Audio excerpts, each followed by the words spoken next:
Morioka is a peaceful mountain city in Japan's Tohoku region, where I began my 2-day journey exploring Iwate Prefecture.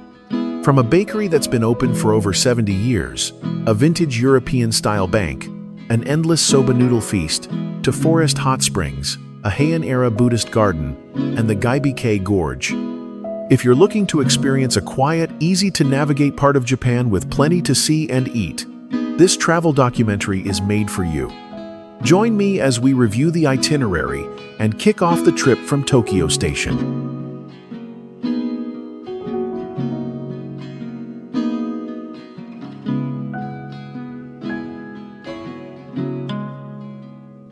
Day Itinerary Summary. Morioka, Hiraizumi Geibikei. Day 1, Morioka, Fukuda Pan Bakery, Old Bank, Literary Museum, Wanko Soba, Osawa Onsen, Ryokan Sansuikaku. Day 2, Hiraizumi, Ichinoseki, Geibikei, Motsuji Garden, Chusonji Temple, Ichinoseki Sashimi, Geibikei Gorge. Morioka, Osawa Hot Spring Village. I departed from Tokyo Station, taking the Hayabusa Shinkansen to Morioka, the fastest train on the JR Tohoku line. I booked the ticket online in advance, priced at around 15,000 yen, nearly 100 USD. The journey took about 2 hours and 10 minutes, very convenient and with no transfers. The train was punctual, seats clean, and I chose a window seat to enjoy the view along the way. Before boarding, I bought a bento box with salted salmon and roe from the food court. In the station, a Tohoku specialty. On board, I ate while reviewing my itinerary for the day.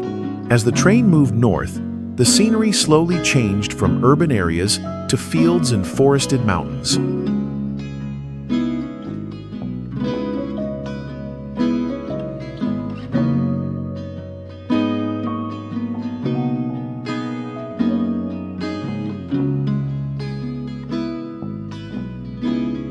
After arriving at Morioka Station and taking a short break, I headed to the first stop of the day, Fukuda Pan Bakery, a familiar spot for locals.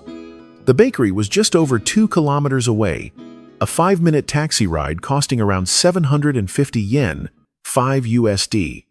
It's been around for more than 70 years and is famous for its red bean and butter sandwich bread and peanut butter version.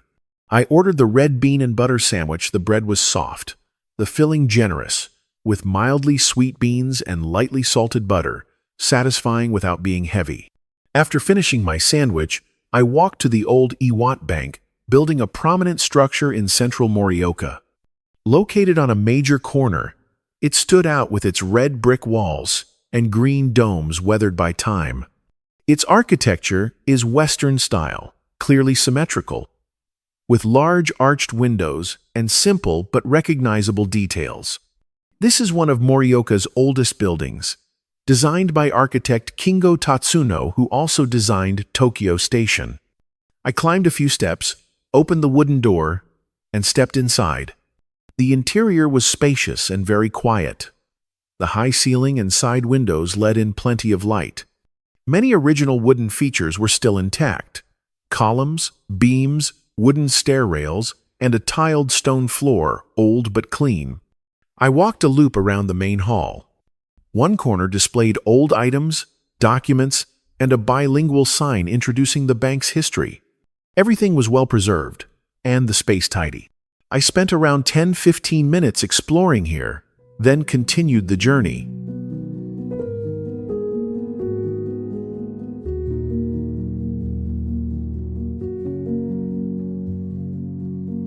From the old bank, I walked about 10 minutes to the Iwate Museum of Literature. This place introduces writers and poets who were either born in or connected to this prefecture, including Kenji Miyazawa, one of the most frequently mentioned literary figures in Iwate. The museum space is modern and quiet, with handwritten works, portraits, and personal items of the authors, along with short bios in both Japanese and English. Some display tables featured handwritten manuscripts, original books, and items like pens, glasses, and notebooks. I walked slowly through each section, carefully reading the descriptions and spending more time in the Kenji Miyazawa area. There was a corner recreating his study room, arranged simply with a small wooden desk, bookshelf, and desk lamp.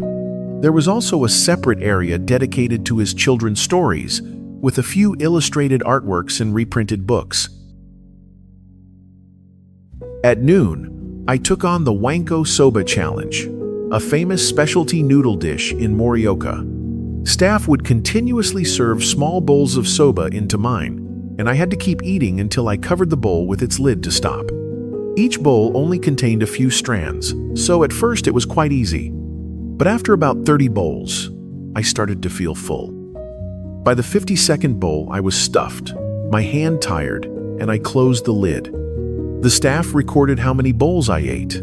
They said the average adult can eat 60-80 bowls.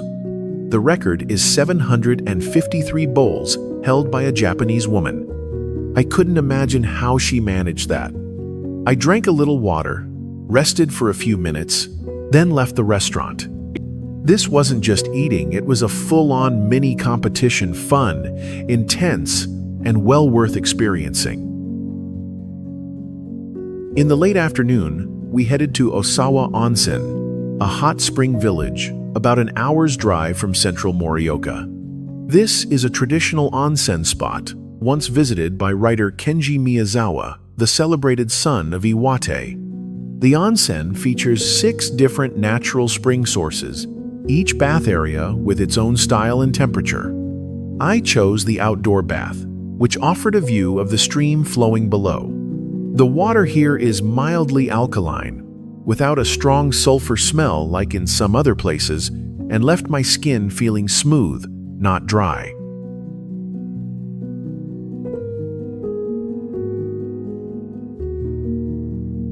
I chose to stay overnight at Osawa Onsen Sansuikaku, a traditional ryokan nestled in the forest, about an hour's drive from central Morioka. This place used to be a long-established retreat for wealthy families in the Tohoku region, later renovated into a ryokan for travelers. The grounds are fairly spacious, with an outdoor hot spring area behind the main building, surrounded by trees, and a small stream flowing nearby. I stayed in a Japanese-style room with tatami mat flooring, a tea table, sliding paper doors, and a futon that the staff had set up after I finished dinner. Yukata and hot tea were also provided in the room. It was small, clean, and had the true ambiance of a traditional ryokan. The room cost around $160-200 USD per night, including a Japanese-style dinner and breakfast the next morning. Dinner was served right at the ryokan, featuring multiple small seasonal dishes. The main course was meisawa beef, grilled on stone, a Wagyu specialty from Iwate Prefecture. There was also platinum pork, grilled fish, steamed vegetables, and a few Japanese-style pickles to balance the flavors. Steamed white rice came with miso soup and hot tea. The meal left me comfortably full, not heavy, and every dish was easy to enjoy. Back in my room at night, I found a packet of meisawa beef-flavored snacks placed beside my pillow. A small gift, but a thoughtful touch in their hospitality. After the meal, I headed to the outdoor onsen behind the ryokan, soaked for a while, then returned to my room, put on the yukata, and sipped a cup of hot tea on the balcony to help me sleep. Day 2. Hiraizumi Ichinoseki Geibikei. Early in the morning, I got up and had the buffet breakfast at the ryokan. The meal was simple, yet unique, featuring homemade tofu, hitsumi soup, a dish with dough hand-shaped into bite-sized pieces, and boiled with vegetables, along with clear broth made from shaved bonito. The food wasn't too rich, but warming and gave just enough energy to start the next part of the journey. Afterward, I spent time learning about the culture of toji, a long-standing tradition in Japan, where people stay at hot spring resorts for extended periods for rest and healing. In Morioka and the Iwate region in general, many elderly people still maintain this practice as part of a healthy lifestyle.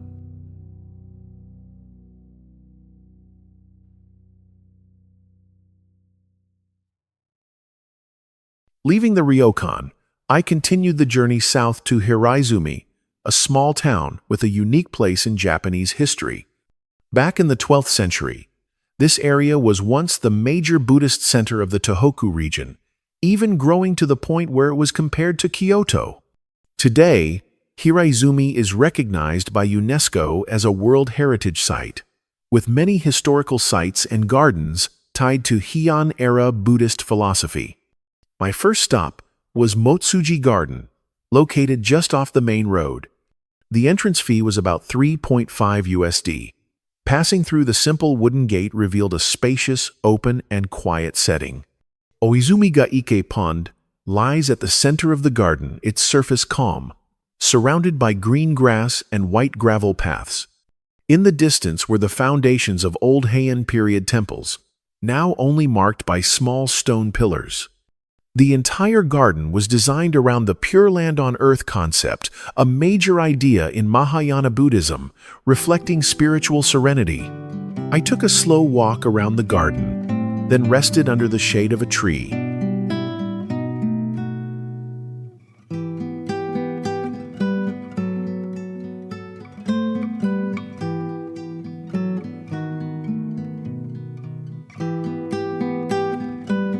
On my way back out, I stopped at Chusonji, the most famous temple in Hiraizumi.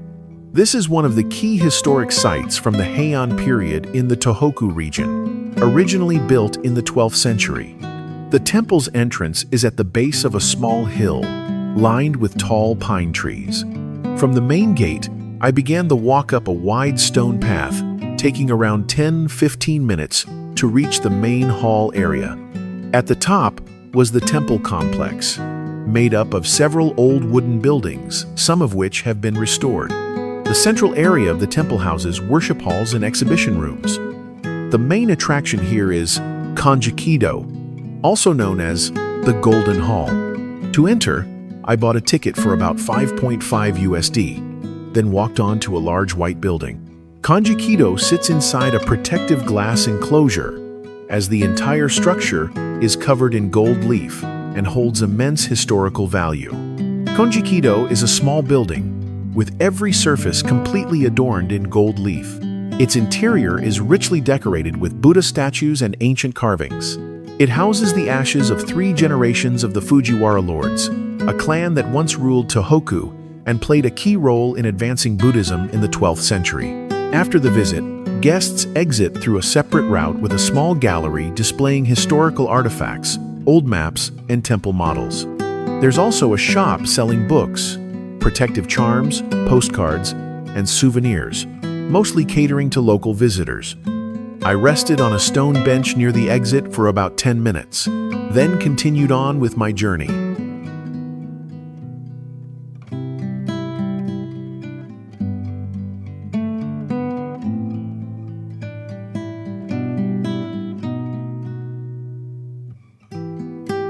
From Hiraizumi, I took the train for another 15 minutes to reach Ichinoseki, a small town located in southern Iwate Prefecture. Ichinoseki is known for its old warehouses once used to store goods, now renovated into eateries, sake bars, craft shops, and spaces for showcasing local products. I walked along a riverside street and chose a small seafood restaurant with a handwritten sign, not too crowded. The menu had many daily specials, mostly raw dishes. I ordered a mixed sashimi plate with 3 kinds: sea urchin, uni, skipjack tuna, katsuo, and surf clam, hoki, all specialties from Japan's northeastern coast. The sashimi was simply presented on a wooden tray. I tried each one. The sea urchin had a light, creamy taste, not fishy. The skipjack tuna was thickly sliced, good for those who prefer meaty fish. The hoki clam was crunchy and sweet. I ate it with white rice and local soy sauce. The total cost was around $10-11 USD. After eating, I sat by the riverbank to rest for a while before moving on.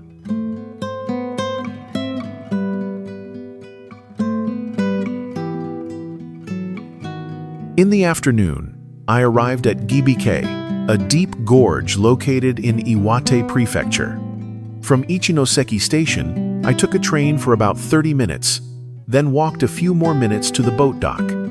Geibikei is famous for its narrow river flowing between two tall cliffs and was once ranked among Japan's top 100 scenic spots. I planned to buy a ticket for a non-motorized wooden boat ride, drifting about 1.5 kilometers downriver, pushed along by boatmen using poles. But when I arrived, the staff informed me the service was temporarily suspended due to strong winds for safety reasons. With no boat ride available, I decided to take a walk along the riverside area. Near the dock were a few small food stands and an ice cream stall. I bought a cold ice cream and sat on a wooden bench by the river. I returned to the station, boarded the train back to Morioka, and wrapped up my 2-day journey in Iwate.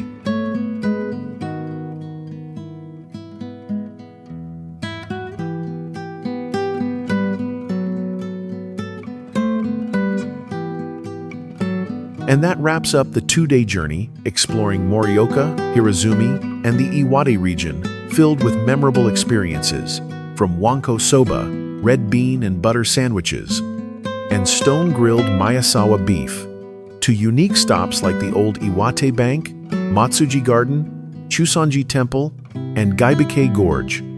I hope this travel documentary, 2 Days in Morioka, Hiraizumi Geibikei, gives you a clearer idea of how to get around, what to eat, and how to enjoy life in a lesser-known but very worthwhile part of Japan. If you found this trip helpful, don't forget to hit subscribe and turn on the bell so you won't miss future adventures.